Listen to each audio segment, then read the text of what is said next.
একুশে ষষ্ঠী পুজো করার নিয়ম প্রায় অনেক দিকেই আছে, আর আমাদের এদিকেও এই একুশে ষষ্ঠী পুজোর নিয়মটাও আছে।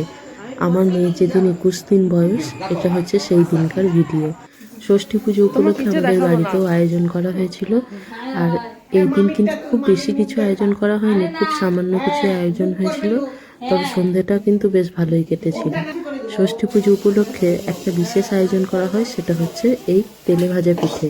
তেলে ভাজা পিঠে আমাদের এমনিতে ষষ্ঠী পুজোতেও দেওয়া হয়, আর তাছাড়া যাদেরকে প্রসাদ দেওয়া হবে তাদেরকেও কিন্তু এই তেলে ভাজা পিঠে দিতে হয়।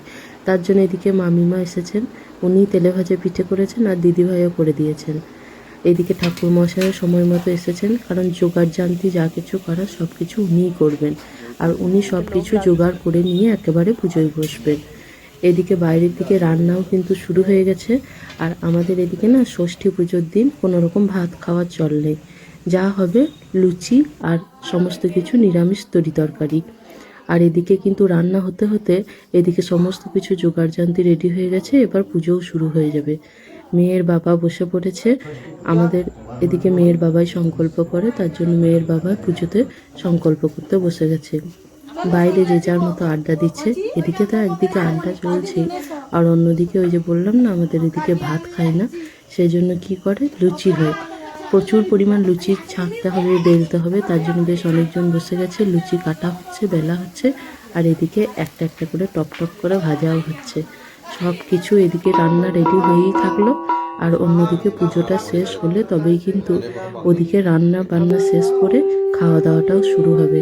এদিকে পুজো শেষ না হলে ওইদিকে কিন্তু খাওয়া দাওয়া শুরু করা যাবে না।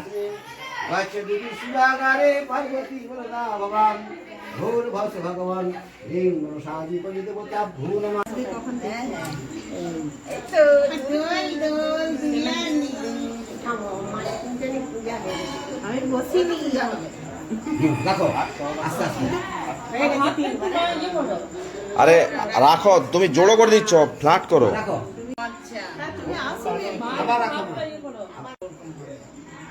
এবার রাখো। আয়ুষ্মান ভব, আয়ুষ্মান ভব, আয়ুষ্মান ভব। মা তুমি তুলে দাও, আমার ভয় লাগে। মা আমি আশীর্বাদ করি। হ্যাঁ মার কাছে যাও। হ্যাঁ যেমন সমুদ্রের বাড়ি যত গঙ্গার পরমাই তো দিলাই পুরা। গঙ্গার বাড়ি যত আমার পরমাই তো গঙ্গার বাড়ি যত মা ষষ্ঠী এই ভাই করো ও মা ষষ্ঠী দেবী। ষষ্ঠী পুজো উপলক্ষে বাচ্চাকে দোল দেওয়ার যেরকম নিয়ম আছে, ঠিক সেরকমই আরও একটা নিয়ম হচ্ছে, এভাবে কানের মধ্যে একটু কান খুঁচিয়ে দেওয়া হয়, তারপরে ওর যে নামটা রাখা হয়েছে সেই নামটা কানে কানে বলা হয়, তার সাথে কৃষ্ণ নাম 3 বার 2 কানে বলে দেওয়া হয়, তাহলে কিন্তু পুজো প্রায় শেষ হয়ে যায়।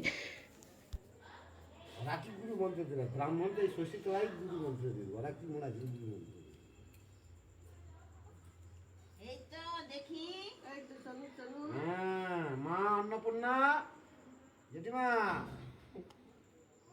হ্যাঁ সারা দিয়ে দিল।